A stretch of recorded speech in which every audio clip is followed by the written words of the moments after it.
months, investors of Novo Nordisk and Hims & Hers were basically at war, with X being a futile battleground for both groups. Novo Nordisk even took things to court with their lawsuit against Hims & Hers, which made tensions even higher.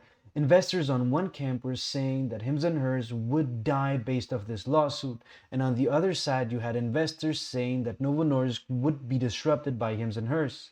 Well, now things look like they're changing. As we can see, the companies announced that they would be collaborating with each other in order to sell branded semaglutide, so GLP-1s, Wegovy, and Ozempic on the Hims & Hers platform. This has ended the war, and this has ended the legal overhang on Hims & Hers, and this solves a lot of issues for Novo Nordisk as well. These positive news are reflected to a very high degree in the Hims & Hers share price being up about 40% on the day. It seems as though the war between these two groups of investors is over.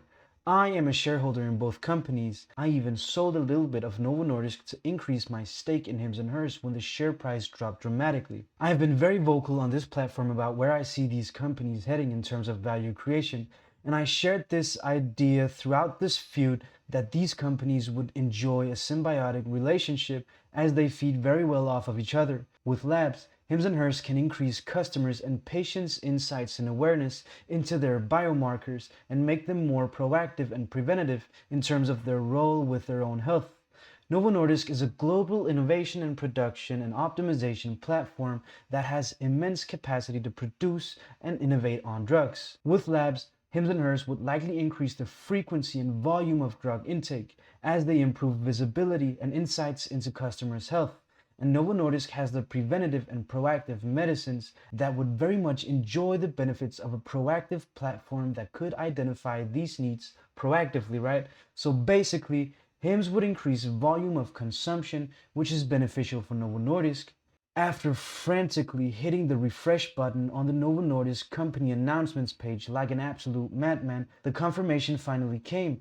And what I just laid out is now about to happen. Now, in terms of this deal, investors are likely going to be very torn in terms of who got most out of this deal, so who gained the most from this deal. Before this deal got signed, there were theories that Hims' strength as a platform is undeniable, giving Novo Nordisk no choice but to conform, whereas others thought that Novo Nordisk has all the leverage. So Novo Nordisk has all the leverage since they have this legal overhang over Hims & Hers, and they could remove a lot of pressure from the company over the long term, right, by withdrawing this legal dispute.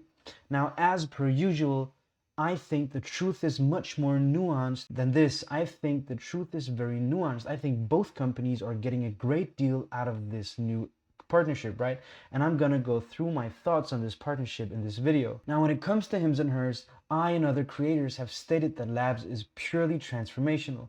It looks like Novo Nordisk is realizing this as they now squash their beef with Hims and engage in a partnership. In today's video, I'll explain why I think this partnership makes a lot of sense and why I've been saying for a while that a deal and agreement between the two parties would benefit both greatly. So for me, it's about having an understanding of what the companies are at their very core. So many times I've stated that Hims & Hers at its core is a platform that aims to democratize access to health at scale, and doing so increasingly by taking proactive measures throughout the Labs platform. Especially their ability to tailor medicines helps in this regard. But with the specifics of this deal coming out, it is evident that Hims & Hers will no longer be advertising compounded GLP-1 offerings on its platform or in its marketing. So a core strategic pillar in terms of Hims & Hers and why I invested into this company is their ability to tailor dosages to customer-specific needs. And we'll get into that when I've mentioned this whole thing. So it states here that as a part of this shift, the company will no longer advertise compounded GLP-1 offerings on its platform or in its marketing, and existing patients will have the opportunity to transition to FDA-approved medicines when determined clinically appropriate by their providers. But it does not mean that they will fully stop providing compounded GLP-1s. They will provide compounded GLP-1s, but only doing so on a limited scale. Specifically, it states right here that Hims & Hers plans to offer access to compounded GLP-1s if a provider determines that a compounded product is clinically necessary.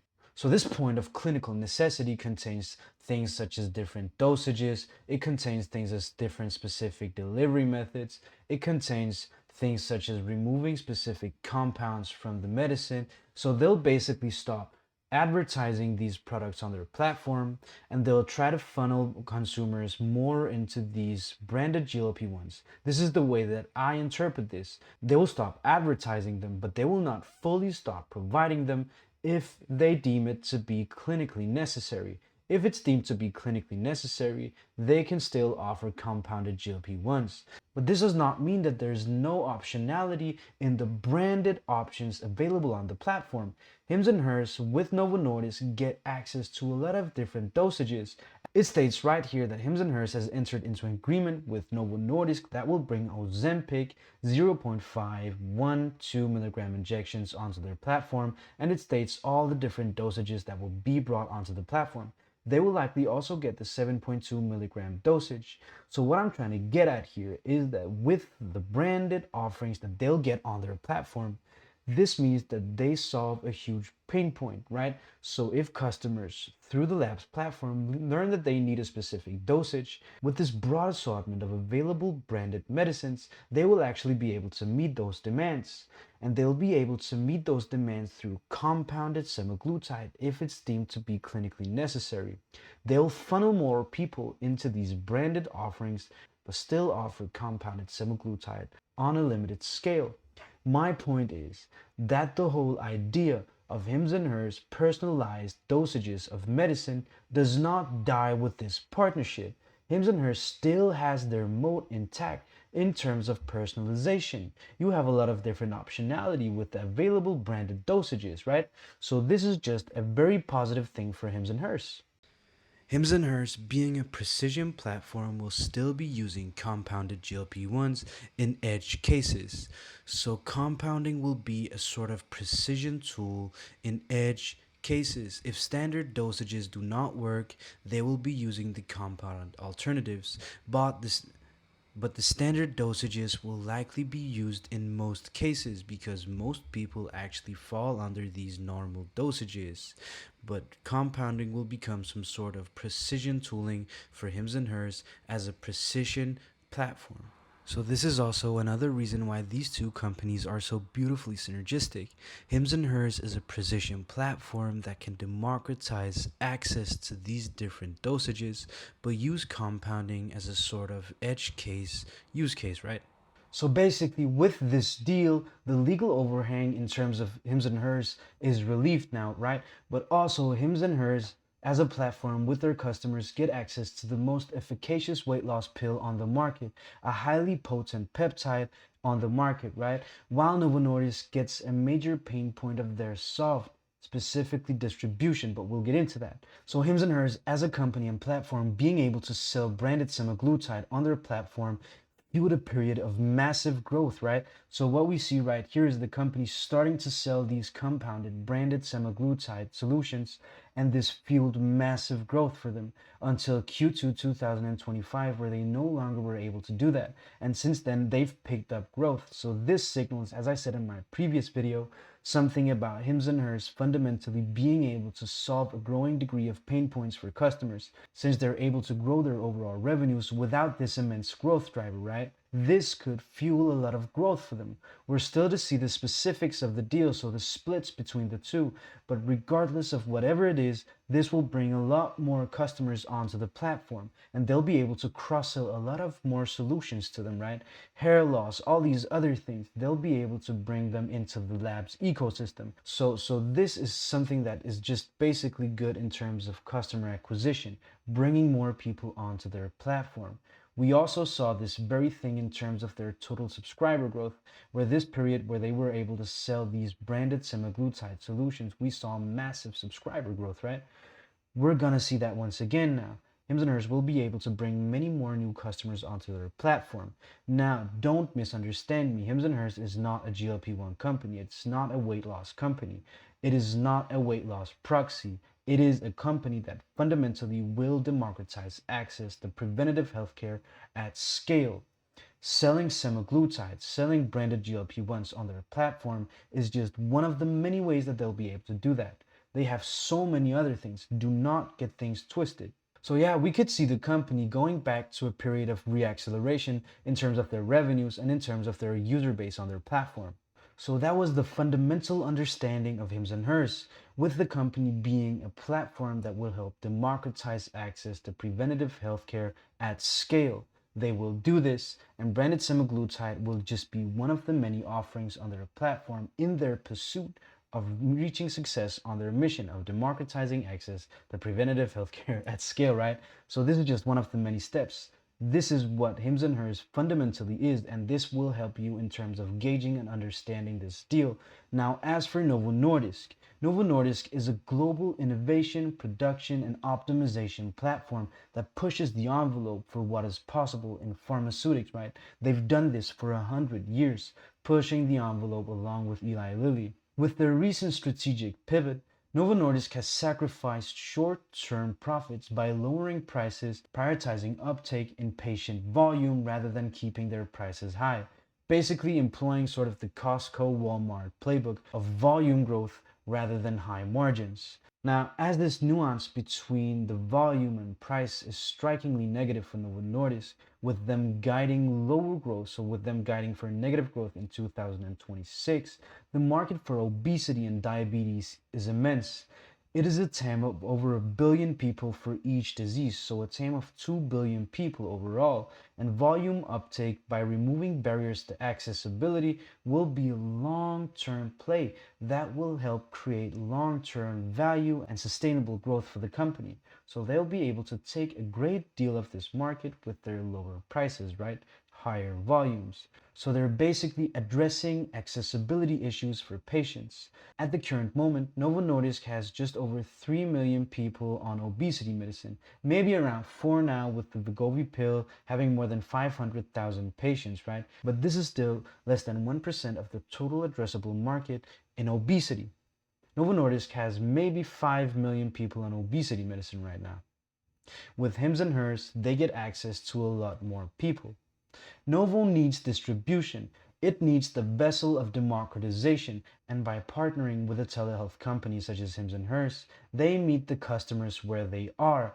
Now they have multiple alleys of penetration. They have insurance, where the lowered prices has given them access to more than 60 million patients in the US, where they have direct-to-consumer pages such as NovoCare, they have the Amazon pharmacy now as well, right? Where they can also penetrate a large sphere of patients. And now they also have the biggest telehealth platform where half of the value in terms of observable value in telehealth accrues to in Hims and Hers. And I'll state this because it's very important. Through labs, Hims offers customers visibility and control, a proactive role in their health. 70% of consumers using labs find a treatable condition, and this is transformative. This is just incredibly transformative. Also for Novo Nordisk, Novo is a production platform for peptides and medicines. They've recently announced plans to expand their production capacity into Ireland, right? Signaling a high volume expectancy. It is not just about having the consumers, it is about having capacity to produce and meet demand. Otherwise, you just end up in the mess that Novo Nordisk has been in since the semaglutide shortage. They're addressing this head on through addressing issues in terms of distribution and in terms of production. Hims and Hers now gets a massive production organ where they can help distribute these medicines on their platform. Novo has capacity, Hims and Hers has the platform. This is the perfect marriage. Personalized, tailored, proactive, and preventative care meets a massive global production and innovation platform. I do not mind Hims and Hers not getting the long end of the stick. I do not mind the split being less than 50-50 for Hims and Hers. To me, it's more a question of bringing customers onto the platform, more potential consumers, as I just said, where they'll be able to cross-sell other treatments. I think this collaboration and this partnership is a massive win for both companies in a time where both companies are fundamentally misunderstood. Novo Nordisk is being priced as if there is no more money to be made in the GLP-1 market. Hims is priced as though their whole business is based on GLP-1s and that GLP-1 income is disappearing for the company, right? Both of these narratives are false, and I have made multiple videos dismantling these false narratives. Novo Nordisk is a global production and optimization and innovation platform. They have such a huge total addressable market ahead of them. They have so many high quality treatments. They have such low penetration in terms of the total addressable market. They will create a lot of value for shareholders.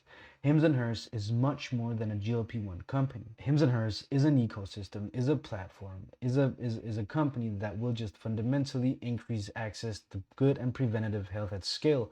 And I've made multiple videos stating why I think this company could be incredibly profitable in the future. Novo will grow in volume, having removed barriers to access, and Hims is a holistic app platform meant to democratize health at scale. Novo has immense runway and a huge total addressable market, and so does Hims & Hers. Both are solving their problems head on and addressing them at lower and lower prices. I think this partnership makes a whole lot of sense. That's been it for me today, guys. I'll see you in the next one. Bye.